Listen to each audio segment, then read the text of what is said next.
քննարկել ենք բավականին կարևոր ակտուալ թեմա, որը վերաբերում է Հայաստանի Հանրապետության զինված ուժերին եւ վերջին շրջանում ցավալիորեն զինված ուժերում արձանագրվող մի քանի ողբերգական դեպքերի, որոնք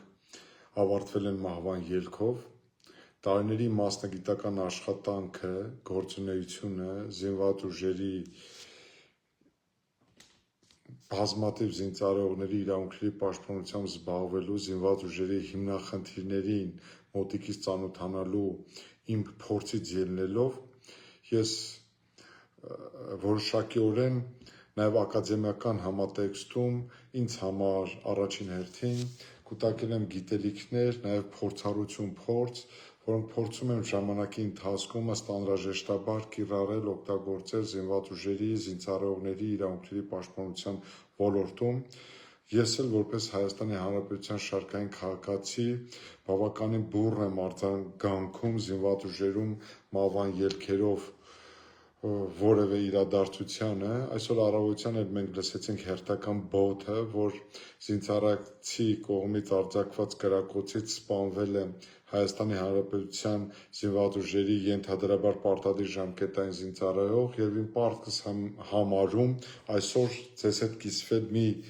տեղեկությամբ, որի մասին ես դեռևս հրապարակել եմ 2000 թվականի փետրվարի 19-ին, երբ դեռևս այն ժամանակ Արցախյան աղետալի պատերազմը չէր սկսվել,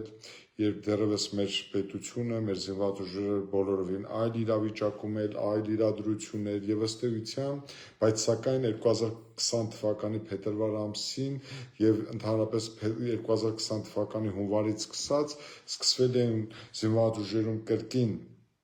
մահվան ելքերով դեպքեր էին արձանագրվում եւ ես իմ պարտքս համարեցի հրապարակայնորեն մի տեղեկատվություն հրապարակել, որ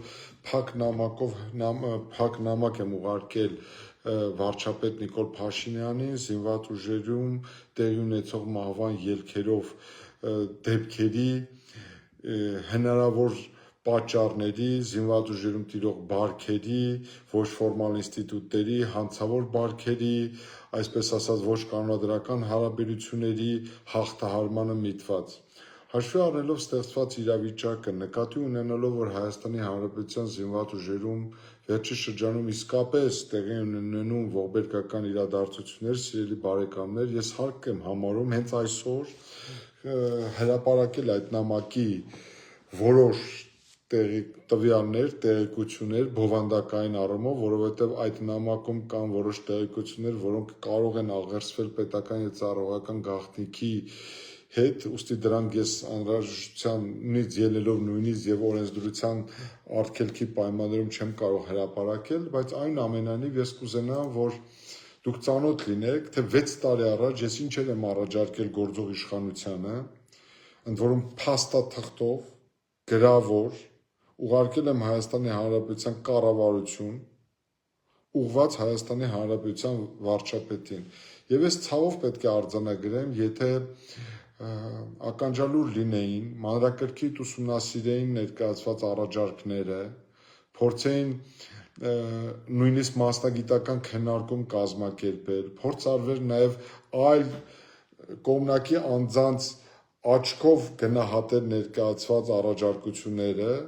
սիրելի բարեկամներ, եւ ես կարծում եմ, ես խորապես համոզված եմ, որ հնարավոր է, որ ժամանակի ընթացքում զինված ուժերում բազմաթիվ ուրեմն արատավոր երևույթներ վերացվեին կամ նվազեցվեին կամ չեզոքացնեին։ Ինչևէ, քանի որ փաստաթուղթը ծավալուն է, սիրելի բարեկամներ, ես կփորձեմ յուրաքանչյուր դրույթ հրապարակել ու դրա վերաբերյալ իմ տեսակետը արտահայտել, հետեւյալ բովանդակությունն է կրել Նիկոլ Փաշինյանին ուղղված իմ նամակը, իրապես մտահոգված լինելով ստեղծված իրավիճակով, պարտքի գիտակցության զգացումով, հարկ եմ համարում ձեզ ներկայացնել մի քանի առաջարկներ, ընդ որում այդ առաջարկները թվով 40 են, սիրելի բարեկամներ, ես հիմա կհրապարակեմ այդ առաջարկների մեծ մասը, որում դուք կտեսնեք, թե ես 6 տարի առաջ ինչեր եմ առաջարկել Հայաստանի Հանրապետության գործող իշխանությանը զինված ուժերում արմատավորված հոռի բացասական բարքերը վերացնելու համար։ Եվ ընդգծել եմ հետևյալը, Կարծում եմ, որ հնարավոր կլինի որոշակիորեն բարձրացնել զինված ուժերի նկատմամբ հասարակության վստահության մակարդակը, նպաստել զորքերի բարոյակոբանական մթնոլորտի առողջացմանը, կանխել ոչ ֆորմալ ինստիտուտների տարածումն ու հանցավոր բարքերի արմատավորումը։ Ինչևէ, անցնենք առաջ, հարգելի բարեկամներ,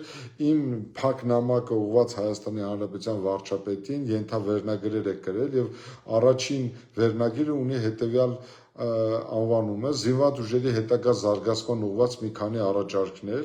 սրանք թվով 40 են այս առաջարկները եւ ես հիմա կհրապարակեմ հերթով այդ առաջարկները, որպեսզի դուք տեսնեք, թե 6 տարի առաջ 2020 թվականի փետրվարին ես ինչ առաջարկներ եմ ներկայացրել։ Զինված ուժերում գոյություն ունեցող խորքային բնույթ կրող խնդիրների լուծումը կարող է տրվել միայն համալիր փոփոխությունների իրականացման արդյունքում։ Այդ խնդիրների շրջանակը գրեթե հայտնի է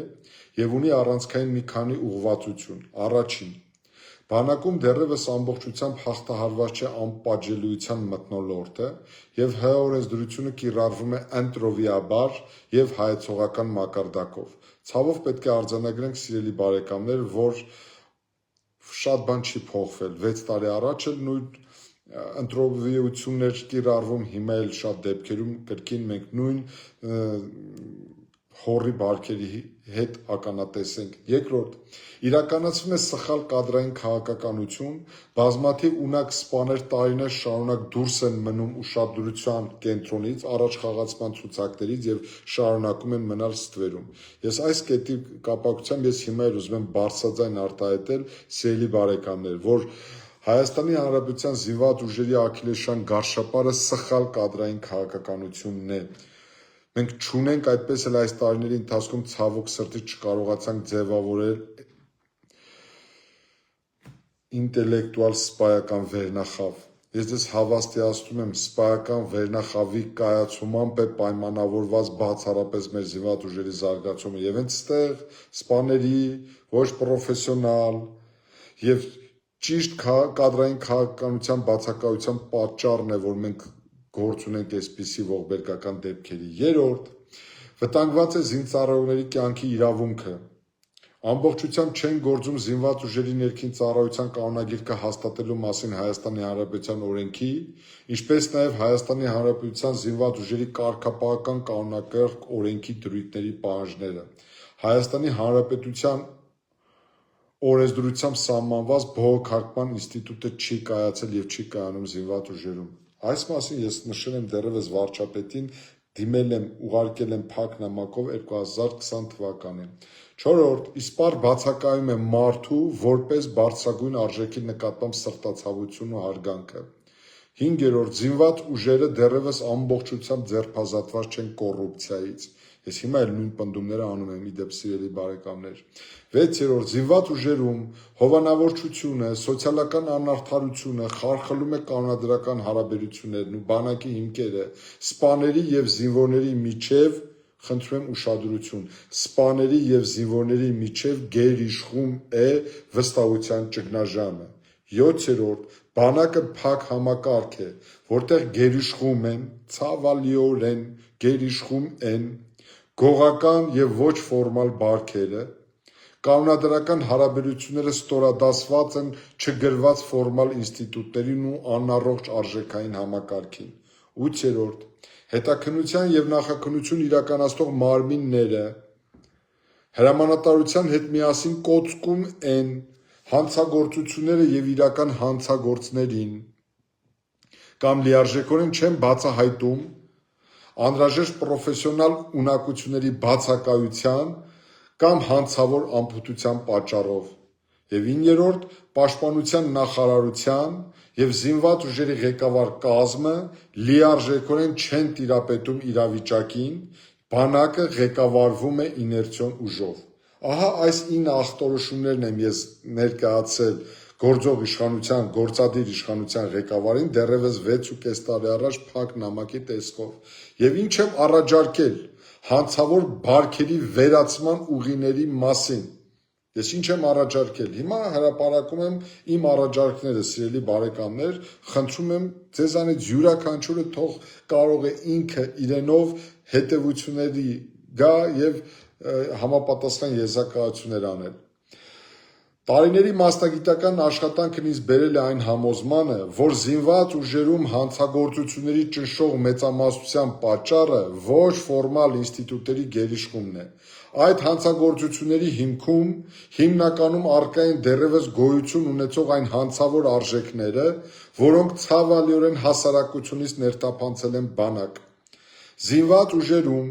հանցավոր աշխարհի բարքերի ներթափանցումը չափազանց բացասական երևույթ է, որոնք անմիջապես սպառնալիք են ստեղծում զինված ուժերի մարտունակությանը։ Այդ արժեքների գործունեության արդյունքում անխուսափելիորեն խաթարվում է օրինականության սկզբունքը, զինված ուժերի կանոնագրքերը, հեղինակազրկվում է սոցիալական արդարության գաղափարը, ոտնձգության թիրախում հայտնվում է զինծառայողների անձնական արժանապատվությունը։ Սրան զուգահեռ այդ արժեքները կրող անձիկ փորձում են ստեղծել իրենց պատկերացած ոչ ֆորմալ վարքականոնները, ինքնատիպ սոցիալական միջավայրը, արդյունքում կառուցվում է հանցավոր մի համակարգ հիմնված խեղաթյուրված չափանիշների և մարդկային հարաբերությունների խորտ պատկերացումների վրա։ Ցավոք սրտի, այդպիսի ոչ ֆորմալ վարքականոնների խնդրում եմ այստեղ ուշադրություն, սիրելի բարեկամներ։ Ես ինքս 6.5 տարի առաջ ինչ եմ ուղարկել գրել Նիկոլ Փաշինյանին։ Ցավոք սրտի, այսպիսի ոչ ֆորմալ վարքականոնների ցցում դրսևորումներից է դեռևս գոյություն ունեցող այն հակականոնադրական, ես կասեի հակամարտկային վարքագիծը, երբ մարտական հերթապահության մեջ գտնվող զինվորի գլխին Դամոկլյան սրի պես կախված է չքնելու երաշխիք հանդիսացող հայոյանքը։ Այլ կերպ ասած, շատ ուղղակի կերպով ասվում է, ով դիրքում քնի նրա, սիրելի բարեկամներ, եւ հայոյանք։ Այս ամենի մասին ես 6 տարի առաջ իմ մասնագիտական գործունեության արդյունքում ձևավորած պատկերացումներն ու տեղեկությունները ներկայացրել եմ փակ նամակով գործող իշխանությանը Հայաստանի Հանրապետության վարչապետ Նիկոլ Փաշինյանին, ընդգծելով տարիների տխուր վիճակագրությունը ցույց է տալիս արձանագրելու, որ այսպիսի անարժանապատիվ իրավիճակում հայտնված զինվորները հայտնվում են հոգեբանական ընկճված վիճակում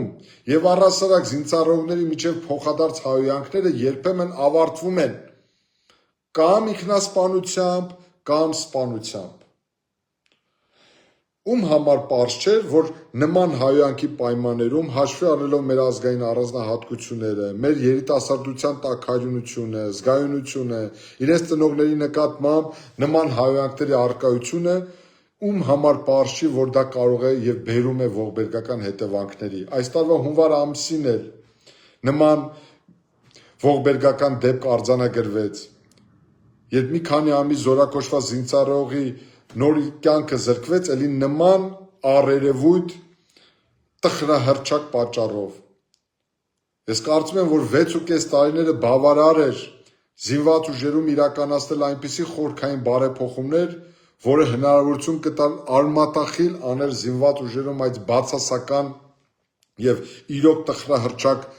ճակերտավոր ավանդույթը։ Եվ ես նշել եմ իմ գրությամբ, գտնում եմ, որ բանակից ընդհանրապես պետք է արմատախիլ արվի ծեծն ու հայոյանքը, որևէ զինծառայող, անկախ իր պաշտոնից ու կոչումից, շարքայինից մինչև գեներալ չպետք է ենթարկվի որևէ նվաստացման։ Եվ հիմա էլ օգտվելով առիթից ես պարզապես խնդրում եմ զինված ուժերի հազարավոր սպաների եւ զինծառայողների, հարգելի բարեկամներ, հարազատներ, ընկերներ, եղբայրներ, խնդրում եմ ուղղակի վերացրեք զինված ուժերից ծեծն ու հայոյանքը եւ բազմաթիվ հանցագործություններ կվերանան։ Այն սպան, ով հայոյեց եւ նվաստացեց որևէ զինվորի, սիրելի բարեկամներ, նա կորած անձնավորություն է եւ պետք է շատ արագ ուղղակիորեն լիկվիդացվի զինված ուժերից եւ ճիշտ հակառակը, այն զինվորը, այն ենթական, ով կհամարձակվի, ով կհանդգնի վիրավորել իր վերադասին կամ չենթարկվել իր վերադասին, ով փորձ արեց սահմանել սեփական խաղի կանոնները, որոնք դուրս են բանակային կանոնագրքերի սահմաններից, նույնպես պետք է մեկուսացվի։ Անհրաժեշտ է հասնել նրան, որ սպան բանակում իրական հեղինակություն վայելի։ Ես անկեղծ եմ ասում, Բանակի կորիզը հիմքը առանցքը ողնաշարը սպան է, եւ այդ սպան պետք է բանակում հեղինակություն վայելի։ Մեկ ուժեղ գնդի զորամասի հրամանատարը կարող է իսկական բեկում առաջացնել զինված ուժերում եւ կարգ ու կանոն հաստատել զինված ուժերում։ Անհրաժեշտ է, ես որևէ կասկած չունեմ, սիրելի բարեկամներ, որ այսպես կոչված չակերտավոր հեղինակությունները, ցավոք եմ ասում, այդպես կոչված հեղինակությունները պետք է չեզոքացվեն, հանցավոր մտայնությամբ ու արժեքներով առաջնորդվող զինծառայողների հետ պետք է տարվի խիստ, շատ խիստ ու հետևողական աշխատանք այդ մտայնությունը, այդ հանցավոր մտայնությունը զինված ուժերից ուղղակիորեն վերացնելու համար։ Զինված ուժերի ղեկավարումը, սիրելի բարեկամներ, բացառապես պետք է իրականացվի ֆորմալ ինստիտուտների, ասել է թե զինվորական կանոնագրքի ոգուն եւ տարին համապատասխան առանց որևէ բացառության։ Ես սա ուղարկել եմ այս առաջարկությունները, հիմա հրապարակել եմ Նիկոլ Փաշինյանին։ Զինված ուժերում պետք է իսպառ վերածվի անպատժելիությունը, պետք է հստակ գործի խրախուսման համակարգը։ Ստվերում մնացած եւ անհրաժեշտ կարողություններ ունեցող սպաները պետք է գնահատվեն։ Կյանքը ցույց է տալիս, որ բազմաթիվ ստվերում մնացած սպաներ կան, որոնք չեն գնահատվում, որոնք չեն առաջ խաղացվում, որոնք համարժեք ուրեմն կոչման չեն արժանանում եւ հիասթափված դուրս են գալիս զինված ուժերից։ Իսկ շատ անարժաններ այսօր զբաղեցնում են պատասխանատու պաշտոններ, սիրելի բարեկամներ։ Անհրաժեշտ է զրո հանդուրժողականության սկզբունք կիրառել, որդեգրել որևէ տեսակի հովանավորչության ու կոռուպցիոն դրսևորումների նկատմամբ։ Հարգելի բարեկամներ, բանակում այսպես կոչված լավ տղան պետք է լինի ամենակրթված, ամենաինտելեկտուալ եւ ամենախելացի զինվորն ու սպան։ Բանակը շատ զգայուն է եւ շատ ծանր է տանում խտրականությունը։ Սա պետքա բոլորի համար օղ լինի։ Խտրականությունը շատ ծանր է նստում բանակի վրա։ Զինվորների միջև խտրականության դրսևորումը հոգեբանական ստրես է ստեղծում մյուսների մոտ։ Այսքանը արձանագրելուց հետո, ներկայացնելուց հետո, սիրելի բարեկամներ, ես նշել եմ Նիկոլ Փաշինյանին ուղղված իմ նամակում փակ, ելնելով ստեղծված իրավիճակից առաջարկում եմ զինված ուժերում ստեղծել լուրջ ու կայացած հոգեբանական ծառայություն։ Ընդ որում, ես չգիտեմ, այս իմ առաջարկներից հետո բանակում իրոք փորձ արվեց ստեղծել հոգեբանական ծառայություն, բայց արդյոք մենք կարող ենք այսօր խոսել կայացած հոգեբանական ծառայության մասին, արդյոք մենք կարող ենք խոսել այդ ծառայության արդյունավետության մասին, թե ոչ։ Երկրորդը, մինչև մարտական հերթապահության անցնելը հոգեբանական աշխատանք իրականացնել մարտական դիրքեր մեկնող զինծառայողների հետ, պարզելու համար նրանց հոգեբանական վիճակը, պատրաստվածությունը, հնարավոր ընկճված լինելու հանգամանքը, որևէ խնդիր ունենալու առկայությունը կամ դրա բացակայությունը։ Լավ, ես ուղղակի ապշում եմ, միթե հնարավոր չի մարտական հերթապահություն ընդգրկվելուց կամ մեկնելուց առաջ հատուկ բոլոր ամբողջ անձնակազմի հետ անհատապես տանել հոգեբանական աշխատանք, նույնիսկ օպերատիվ միջոցներով պարզել այդ անձնակազմի մոտ առկա խնդիրները, անձնական, կենցաղային, ընտանեկան, զինվորական ծառայության։ Ես կարծում եմ, որ այս խնդիրները այս ոչ մատների արանքով նայելու արդյունքում են այս ողբերգությունները ծնվում։ Երրորդ, ռազմաուսումնական հաստատությունները նոր ավարտած դասակի հրամանատարների հետ իրականացնել կոնկրետ մասնագիտական, հոգեբանական, ռազմամանկավարժական ադապտացիոն ուսումնական գործընթաց, իրենց ենթակա ստորաբաժանումները ղեկավարելու, հրամանատարական ձիրք ձեռք բերելու եւ շարքային կազմի հետ հաղորդակցման ճիշտ միջոցներ կիրառելու նպատակով։ Սիրելի բարեկամներ, ես կարծում եմ սա ամենագլոբալ խնդիրներից մեկն է։ Մեր կրտսեր հրամանատարական կազմը զինված ուժերում կայացած չի։ Դասակի հրամանատարների այդ շերտը կայացած չի, նրանց եւ զինծառայողների միջև հարաբերությունները շատ դեպքերում աղբերական, ընկերական, տղայական հարաբերություններով է կառուցված, որը բերում է այսպիսի ողբերգությունների։ Եթե դասակի հրամանատարը, Վաշտի հրամանատարը իր տեղում եղավ, ես ձեզ հավաստիացնում եմ,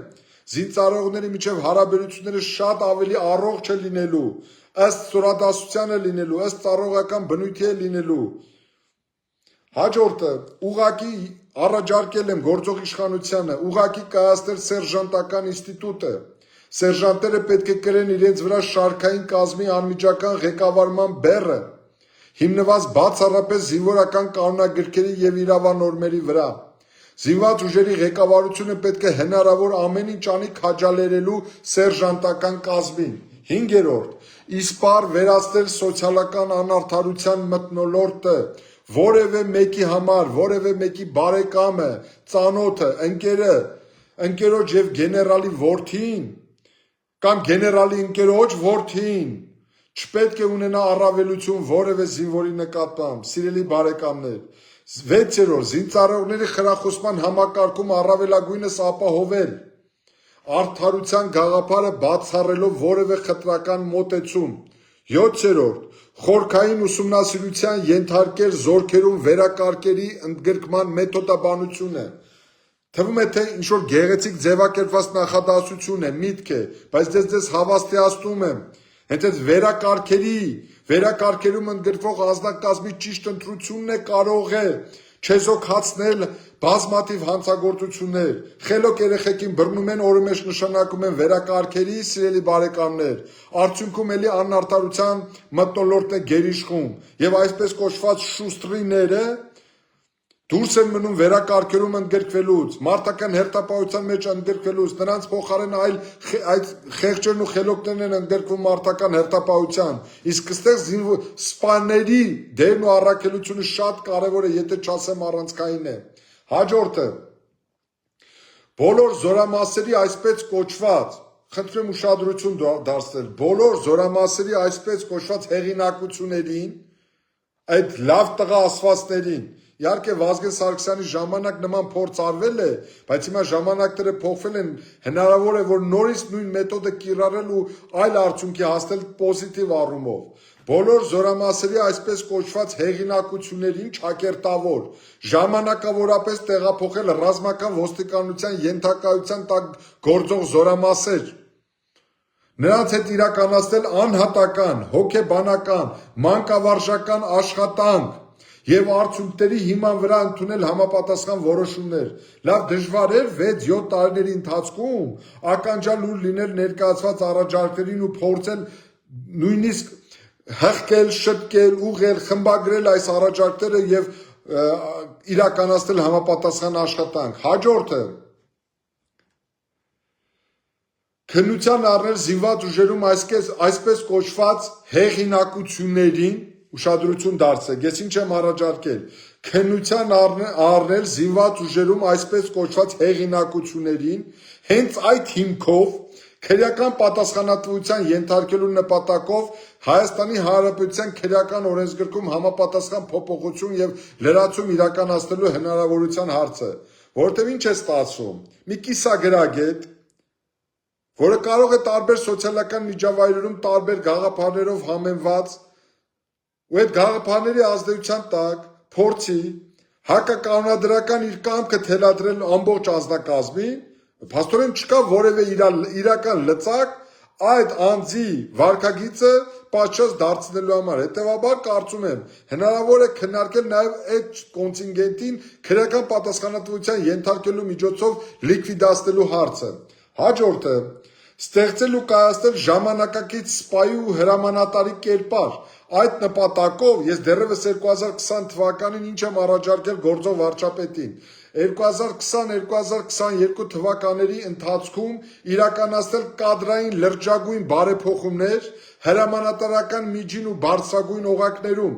Զինվորի համար ամենաօրինակելի կերպարը, սիրելի բարեկամներ, խնդրում եմ սա մեկը միշտ հիշեք, ցանկացած զինվորի համար իր համար ամենաօրինակելի կերպարը պետք է լինի իր գնդի հրամանատարը, իր կորպուսի հրամանատարը եւ իր պաշտպանության նախարարը։ Ես ձեզ հավաստիացնում եմ, ինձ համար մեր զինվորական ծառայության տարիներին ինձ համար որպես զինծառայողի շարքային։ Ես 1997-1999 թվականներին եմ ծառայել մեր զինված ուժերում։ Ինձ համար օրինակ էր իմ գնդի հրամանատարը, իմ զորամիավորման հրամանատարը եւ իմ պաշտպանության նախարարը։ Հիմա մեզ համար ամեն ինչ պետք է անենք, որ մեր զինվորի համար դաստիարակման օրինակ հանդիսանա հենց գնդի հրամանատարը, հենց զորամիավորման հրամանատարը, հենց պաշտպանության նախարարը։ Հաջորդը բանակից ուղակի, խնդրում եմ ուշադիր լսեք, բանակից պետք է ուղակի հեռացնել բիզնեսմեն հրամանատարներին, բառից բուն իմաստով եմ ասում, բիզնեսմեն հրամանատարներին, նախ պետք է բոլոր հրամանատարները ստանան արժանապատիվ աշխատավարձ, որ նրանք երբեք չմտածեն ուրիշ բանի մասին, բացի իրենց հիմնական աշխատանքից, բայց եթե կան բիզնեսմեն հրամանատարներ, ուրեմն պետք է նրանց հեռացնել բանակից, սպայական եւ հրամանատարական կազմը տառացիորեն պետք է զերծ մնան թեկուզ անուղղակիորեն գործարարությամբ զբաղվելուց կամ այդ գործընթացում որևէ ձևով ներքաշվելուց։ Բազմաթիվ օրինակներ կարելի է բերել։ Սպայի հրամանատարի թիվ 1 խնդիրը զինվորական ծառայությունն է։ Սելի բարեկամներ, ես հավաստիացնում եմ, ես միայն կարող եմ ոգևորվել ու ողջունել, եթե մեր զորամասի հրամանատարը, մեր զորամիավորման հրամանատարը, մեր ցանկացած սպան ստանան բարձր աշխատավարձ, ինչքան նրանց աշխատավարձերը բարձր լինի, իրանք իրենց հիմնական մտայնությունը կուղեն զինվորական ծառայությանը։ Հաջորդը զինված ուժերում բոլոր զորամասերում 2020 թվականից սկսած 5 տարվա ընթացքում ձևավորել համակարգչային լսարաններ։ Ես դեռևս 2020 թվականին սա առաջարկել եմ գործող իշխանությանը, ասել եմ ամոթ է, որ Հայաստանի Հանրապետության զինված ուժերը համալրված չի համակարգիչներով, որ ամբողջ զորքը պետք է աստիճանաբար թվայնացվի, որ կարողանա տեխնոլոգիական գիտելիքներին տիրապետի, որ կարողանա այս նորագույն դարաշրջանում կարողանա իր եւ գիտելիք ձեռք բերի եւ իր գիտելիքները կարողանա կիրառի։ Հաջորդը հնարավորություն ստեղծել, որպեսզի բոլոր սպաները եւ ժամկետային զինծառայողները տիրապետեն համակարգչին եւ ուսումնական process-ը աստիճանաբար անցկացնել համակարգիչների միջոցով։ Իսկ ինչ ենք անում մենք, գնացեք ցանկացած զորամաս եւ կտեսնեք դասապրոցեսը ինչպես է կազմակերպվում։ Հաջորդը ուժեղացնել ահտագծով զորամասերի հրամանատարների օղակը, այն ժամանակ անձնակազմի հետ տարվող աշխատանքների գծով տեղակալներ էին կոչվում, հետագային փոխեցին բարոյահոգեբանական ինչ-որ գծով հրամանատարի տեղակալներ անվանեցին։ Այդ անձնակազմի գծով տեղակալները ժողովուրդ պետքա իրենց վերապավի զորամասի հրամանատարի առաջին տեղակալին հավասարազոր հնարավորություն ու լիազորություններ, որպեսզի նրանք կարողանան իսկապես առավել լայն լիազորություններով աշխատել անձնակազմի հետ։ Հաջորդը հիմա գանք բանակից մի պահ վերադառնանք քաղաքացիական հասարակություն։ Ես դեռևս 2020 թվականին այս փակնամակով առաջարկել եմ գործող իշխանությանը արմատապես վերանայել զորակոչային քաղաքականությունը, ազատականացնել զինապարտերի բժշկական փորձաքննության կարգը, իսպառ բացառել հիվանդ զինծառայողների զորակոչիկների զորակոչը զինված ուժեր։ Ես դες հավաստիացնում եմ, հարգելի բարեկամներ, շատ մեր բանակը ավելի մարտունակ կլինի 3000-ով պակաս կոնտինգենտով, բայց առողջ լինի, քան մենք առողջական խնդիրներ ունեցող զորակոչիկներին բանակ ենք զորակոչում, որից հետո առաջանում են բազմաթիվ խնդիրներ։ Պետությունը կրում է ահռելի նյութական միջոցներ, ծախսում է այդ առողջական խնդիրներ ունեցող զորակոչիկների բուժման նպատակով։ Հոսպիտալները գերհագեցած են լինում եւ արդյունքում մենք բանակի մարտունակության վրա դա չի ազդում, եթե չասեմ հակառակը։ Հաջորդը Այստեղ ես ուշադրություն եմ դարձնում եւ կրկին անգամ վերահաստատում եմ իմ առաջարկը։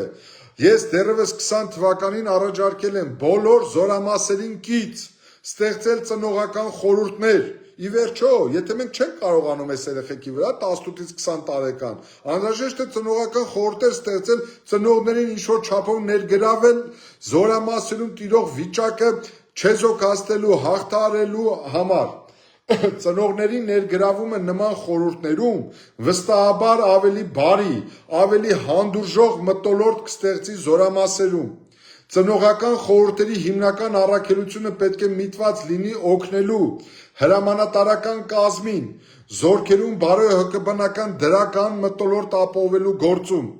ծնողների խորհրդի մեջ ընդգրկելով ինչպես դրական զինծառայողների, շարքային սերժանտների և պարտադիր բացասական ցուցանիշներով ցածր կարգապահություն և առաջադիմություն ունեցող զինվորների ծնողներին,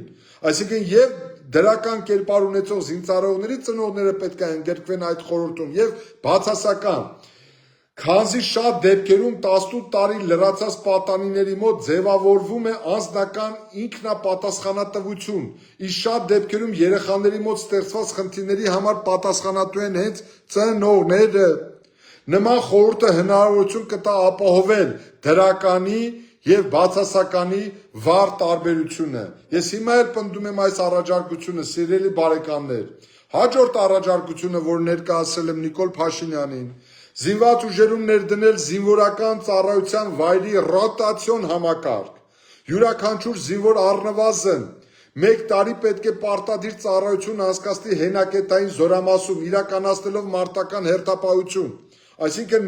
այն ժամանակ 24 ամիս է, ես առաջարկում եմ, որ 1 տարի եթե ծառայում է ենթադրենք Երևան քաղաքում կամ Երևանամերձ զորամասում, հաջորդ 1 տարին ինքը ծառայի մարտական հերթապահությունում։ Դա կնպաստեր նաև կոռուպցիոն դրսևորումների չեզոքացմանը։ Ծառայության առաջին 6 ամիսները բավարար են զինծառայողներին նախապատրաստել հենակետային զորամասերում։ Կարծեք թե այս ծրագիրը կյանքի են կոչել եւ հիմա առաջին 6 ամիսների ընթացքում մեր զորակոչիկները ծառայում են հենակետային զորամասերում։ Այս համակարգերի ներդրումը հնարավորություն կտա նվազեցնել կոռուպցիոն ռիսկերը եւ նշանակելիորեն ապահովել սոցիալական արդարությունը։ Հաջորդը ամբողջովին վերանայել պարտադիր ժամկետային զինծառայողներին տրվող ամսական դրամական բավարարումների համակարգը, տրամադրման կարգը։ Այս ոլորտում ոչ միայն առկա են կոռուպցիոն ռիսկեր, այլև բազմաթիվ հանցագործություններ ծնվում են հենց այս գումարների շրջանառության արդյունքում։ Սիրելի բարեկամներ, ես անկեղծ եմ ասում, զինված ուժերի իմ ուսումնասիրությունների արդյունքում պարտադիր ժամկետային զինվորական կազմին տրվող դրամական ամսական բավարարումները հաճախ չեն ծառայում իրենց նպատակին։ Այսպես կոչված այդ խառոշիները երբեմն հավաքում են անձնակազմից այդ գումարները եւ ծախսում իրենց նպատակների համար, որով ըստ էության խաթարվում է սոցիալական արդարությունը։ Հաջորդը 3 տարվա ընթացքում լրջագույն բարեփոխումներ իրականացնել զինծառայողների սոցիալական երաշխիքների ապահովման համակարգում, ստեղծել այնպիսի սոցիալական ապահովման մեխանիզմներ, որը հնարավորություն կստեղծեր խրախուսելու բանակի համալրումը։ Զորակոչիկը ոչ թե պետք է ցանկացած գնով շահագրգռված լինի ազատվելու զինվորական պարտադիր զինվորական ծառայությունից, այլ պետք է լինի ճիշտ հակառակը, սիրելի բարեկամներ։ Ժամկետային զինծառայողին զորացրվելուց հետո պետք է տրվի անհրաժեշտ հնարավորություն քաղաքացիական կյանքում կայանալու եւ ընտանիք կազմելու համար։ Ներողություն։ Հաջորդը արմատապես վերանայել պարտադիր ժամկետային զինծառայողներին տրամադրվող արձակուրդների ժամկետները։ Եթե սպաների արձակուրդի տևողությունը կապված զինվորական ծառայության ժամկետի հետ յուրաքանչյուր տարվա համար սահմանված է 30, 40 եւ 45 օր, ես հարց եմ բարձրացրել գործող իշխանության առաջ, ապա որ տրամաբանությամբ է պարտադիր ժամկետային զինծառայողին 24 ամսվա, այն էլ ճակերտավոր բարեխիղճ զինվորական ծառայության համար տրվում ընդամենը 10-ից 20 օր տևողությամբ արձակուրդ։ Ես դες հավաստիացնում եմ, եթե պարտադիր ժամկետային զինծառայողի բարոյահոգեբանական վիճակի նորմալ ապահովման, նրա մարտական պատրաստականության վիճակը մշտապես բարձր պահելու համար խիստ անհրաժեշտ է, որպեսզի յուրաքանչյուր պարտադիր ժամկետային զինվորական ծառայողի յուրաքանչյուր 6 ամիսը մեկ տրվի, ասենք 7 օրյա պարտադիր արձակուրդ։ Նման համակարգի ներդնումը, սիրելի բարեկամներ, ոչ միայն կնվազեցնի կոռուպցիոն ռիսկերը, այսինքն ցանկացած պարտադիր ժամկետային զինծառայող կիմանա, որ 6 ամիս մեկ ինքը 7 օրով գալու է տուն, էլ քերի չի մեջ բերի, հոպարին չի խնդրի զանգել այս կամ այն գեներալին, ծանոթ բարեկամ չի գտնի, այս կամ այն սպային չի շահագրգռի կամ չգիտեմ, տարբեր բացասական եղանակներով փորձի ազդել, որպեսզի արձակուրդ գա։ Այսինքն 6 ամիսը մեկ ես առաջարկել եմ պարտադիր ժամկետային զինծառայողների տալ 7 օրով արձակուրդ եւ վստահեցնում եմ ձեզ բազմաթիվ կոռուպցիոն ռիսկեր չեզոքացնեն, բայց դա կնպաստի նաեւ տվյալ զինծառայողի բարոյական վիճակի վրա։ Նման համակարգի ներդրումը ոչ միայն կնվազեցնի կոռուպցիոն ռիսկերը զորքերում, այլև առավելագույնս կվերացնի ծնողների կախվածությունը հրամանատարների հայեցողական վերաբերմունքից եւ զինվորները հնարավորինս ապահովագրված կլինեն կամայական վերաբերմունքի դրսեւորումներից։ Ես դեռևս 2020 թվականի փետրվարին, հարգելի բարեկամներ, Նիկոլ Փաշինյանին ուղղված իմեզ փակ նամակում 21-րդ կետում առաջարկել եմ վերաիմաստավորել հայ առաքելական եկեղեցու հոգևոր սպասավորների դերն ու առաքելությունը զինված ուժերում։ Ես հոգևորական չեմ եւ հոգևոր դաստիարակություն չեմ ստացել, բայց ես կարևորել եմ հոգևոր դասի ներկայությունը զինված ուժերում։ Բայց ոնց հասկացա, ընդհանրապես հոգևոր դասի ներկայությունը զինված ուժերում ընդհանրապես դադարեցվեց։ Հաջորդը նոր որակ ու բովանդակություն հաղորդել բանակ հասարակություն կապերին, ամբողջովին մշակել զինված ուժերի գործունեության վերաբերյալ, խնդրում եմ ուշադրություն, ամենակարևոր հարցերից մեկն եմ ես առաջարկել։ Զինված ուժերի գործունեության վերաբերյալ ես առաջարկել եմ մշակել քարոզչության եւ տեղեկատվության տրամադրման նոր համակարգ։ Այս տարիների ընթացքում այդպես էլ այդ զինուժից կամ չգիտեմ տարբեր հաղորդումներից բացի Հայաստանի Հանրապետության զինված ուժերի առօրյա կյանքի, զինվորի առօրյա գործունեության, սպաների կայացման, սպաների կենցաղի, նրանց ընտանիքների, նրանց դաստիարակության, չգիտեմ նրանց առօրյայի, մեր բանակի կերպարի վերաբերյալ այդպես էլ տեղեկատվական, ժամանակակից պահանջներին համահունչ քարոզչական համակարգ չձևավորվեց, այսպես էլ մեր բանակի մասին իրական, հողից սնված ֆիլմեր, վավերագրական, փաստական, ինչու՞ չէ նաև գեղարվեստական ֆիլմեր չձևավորվեցին, որով մեր զինվորները պետքա դաստիարակվեն ու դաստիարակվեն։ Հաջորդը պաշտպանություն, ինչ եմ առաջարկել։ Այստեղ մի երկու կետ կա, որ ես չէի ուզենա, դրանք որոշակորեն աղերսվում են, հարգելի բարեկամներ,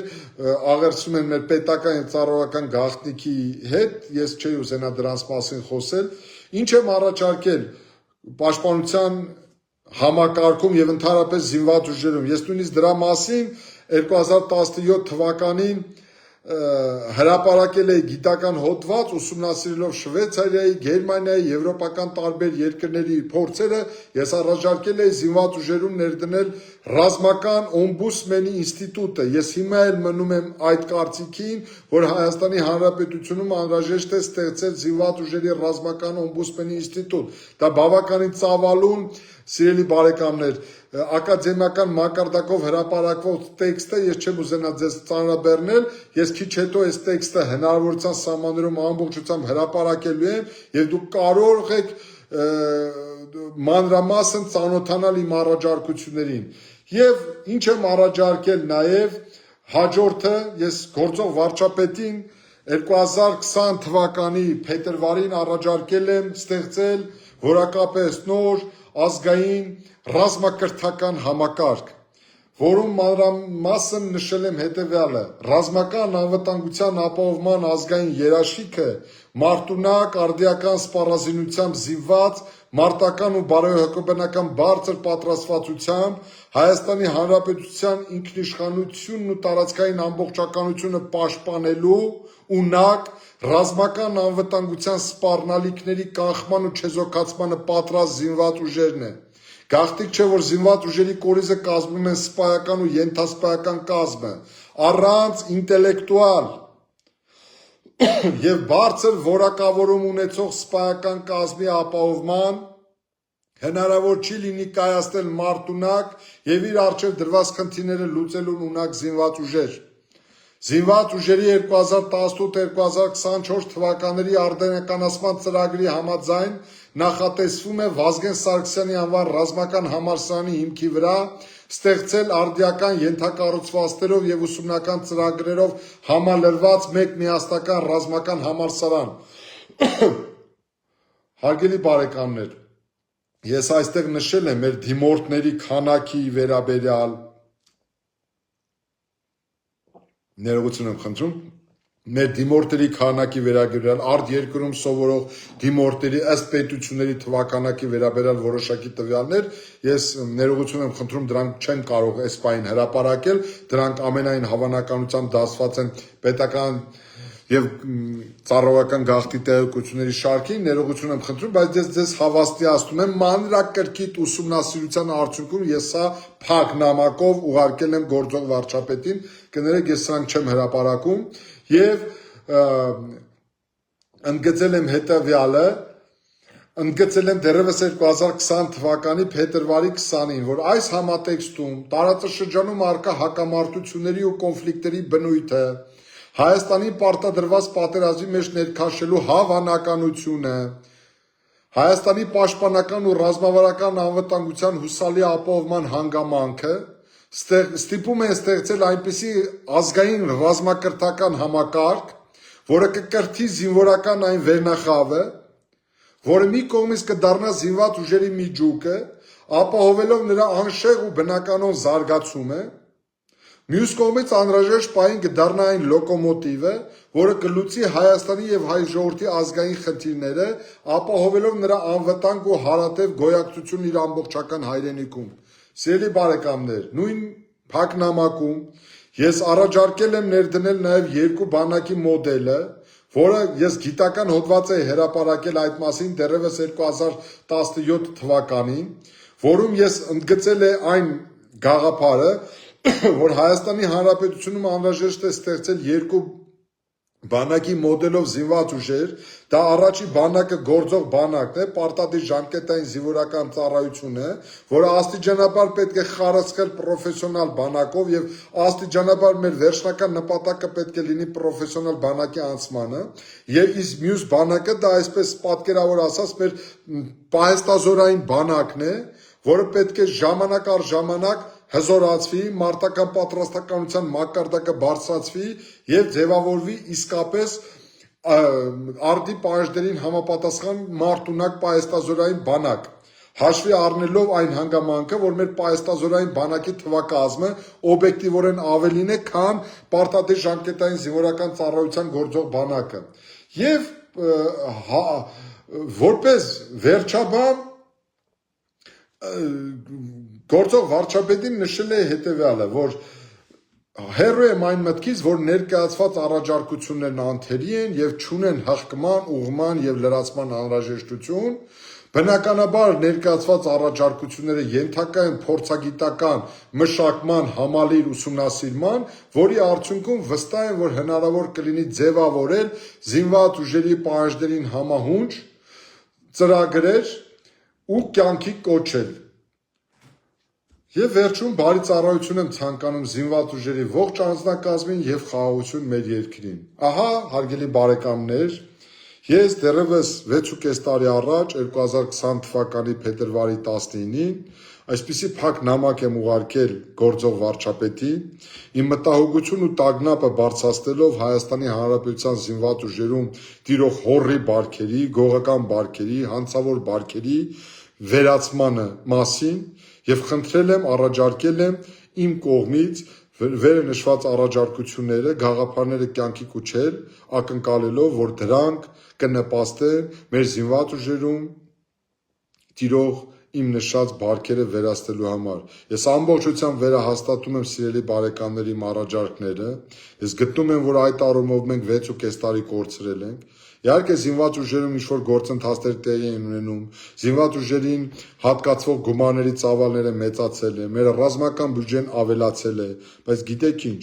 ոչ մի գրոշի արժեք չունի այդ ներդրումը, եթե զինված ուժերում զինվորի կյանքը, սպայի կյանքը արժևորված չի, զինծառայողների իրավունքները պաշտպանված չեն, զինծառայողները չեն վայելում մեկը մյուսի հարգանքը, զինված ուժերում կարծեք թե ամեն զորամասում, այսպես ասած,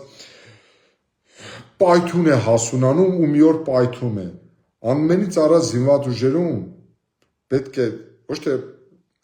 խորհրդարանում ուզում եք բարեկիրթ մթնոլորտ ձևավորեք իշխանություններով, ընդդիմություններով, շատ լավ ձեր իրավունքն է, բայց այդ բարեկրթությունը լավ կլինի ձևավորեք նաև զինված ուժերում, սպաների միջև, զինծառայողների միջև, շարքայիններից միջև գեներալի միջև։ Ես դες հավաստիացնում եմ, մենք պարտավոր ենք ուղղակի ձևավորել մարտունակ բանակ, պրոֆեսիոնալ բանակ։ Ինձ համար յուրաքանչյուր զինվորի մահ անձնական ողբերգություն է։ Ես մահանում եմ յուրաքանչյուր զինվորի մահվան հետ, ամենայն անկեղծությամբ եմ ասում։ Ես դժվար է ճանաչել, շփվել, հոգեբանական առումով դժվար է այս առումով այդ իրավիճակին դիմանալ։ Ես ուղղակի խնդրում եմ պատասխանատու անձանց, բանակը ես երբեք չեմ դարձրել քաղաքական շարժման առարկա, բայց ես որպես քաղաքացի իմ տագնապն ու բողոքն եմ բարձրացնում, չի կարելի այսպես վերաբերել զինվորի կյանքի հետ, չի կարելի այսպես վերաբերել սպայի ճակատագրի հետ։ Ես պնդում եմ, բանակի կորիզը սպան է, եթե մենք չենք կարողացել այս ժամանակահատվածում ձևավորել էլիտար սպայական շերտ, մենք չենք կարողացել այս տարիների ընթացքում սպաներին ապահովել արժանապատիվ աշխատավարձով, լուծել նրանց կոմունալ կենցաղային հարցերը, մենք դատապարտված ենք ամոթ այն բոլոր պատասխանատուներին, որոնք չեն արդարացրել իրենց եւ չեն արդարացնում իրենց։ Բանակում բեկում է անհրաժեշտ դրական առումով։ Բանակում անհրաժեշտ է իրականացնել շրջադարձային քայլեր։ Ընդամենը 1 տարին բավարար է, որպեսզի զինված ուժերում արմատապես փոխվի զինված ուժերի դեմքը, զինված ուժերի կառավարման փիլիսոփայությունը, զինված ուժերի ու անձնակազմի բարոյահակաբանական մակարդակը։ Հայ զինվորը պետք է կարողանա գիտակցել իր առաքելությունը ու դերն, նա վստահ պետք է լինի, նա ուժեղ պետք է լինի։ Հայոց բանակի հրամանատարը պետք է արժանապատիվ լինի, պետք է վստահ լինի, պետք է ուժեղ լինի։ Ամփոփելով այսօրվա իմ խոսքը, ես ցավակցում եմ Հայաստանի Հանրապետության զինված ուժերում իրենց զինվորական պարտքը կատարելիս կամ զինվորական ծառայության ընթացքում զոհված մեր հազարավոր զինծառայողների ընտանիքներին, խոնարհում ես մեր բոլոր զոհվածների լուսավոր հիշատակի առաջ, ծնկաչոք եմ լինում մեր եռաբլուրի առաջ, մեր բոլոր այն զինծառայողների շիրիմների առաջ, որոնք ամփոփված են Հայաստանի ամբողջ տարածքում։ Թող լինի վերջի զոհը, սիրելի բարեկամներ, բայց մեզանից էլ շատ բան կախված կա։ Մենք պետք է կարողանանք օգնենք բանակին, ուղղակիորեն օգնենք մեր կարողություններով, չչարախնդանք, սա մեծագույն աղետ է, զինվորի մահը մեծագույն աղետ ու ողբերգություն է, չչարախնդանք, կարողանանք օգնել մեզանից յուրաքանչյուրը իր տեղում, իր դիրքում, այս արատավոր, այս հորի բարքերը վերացնելու համար։ Ես ամաչում եմ, որ 18-20 տարեկան երեխաները, զինծառայողները իրար հայոյում են, ասում են ով քնի կամ ով չքնի։ Չի կարելի, տղեկ ջան, ձեր ցավը տանեմ, չի կարելի հայոյել իրար։ Չի կարելի։ Ծնողները մեր ազգային առանձնահատկություններով պայմանավորված ծնողները մեզ համար սրբություն են։ Չի կարելի ծնող հայոյել, չի կարելի ու վերջ։